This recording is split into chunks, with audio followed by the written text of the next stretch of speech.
त्रिकाल नेत्र त्रिनेत्र शूल त्रिशूलगात्रम्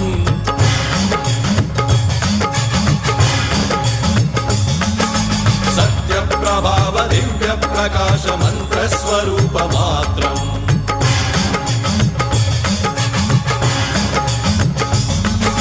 निष्प्रपंचादि निष्कलंकोऽहं निज पूर्ण बोधहं प्रत्यगात्माहं नित्य ब्रह्मोऽहं स्वप्रकाशोऽहं हम सच्चित् प्रमाणम् ओम मूल प्रमेयम्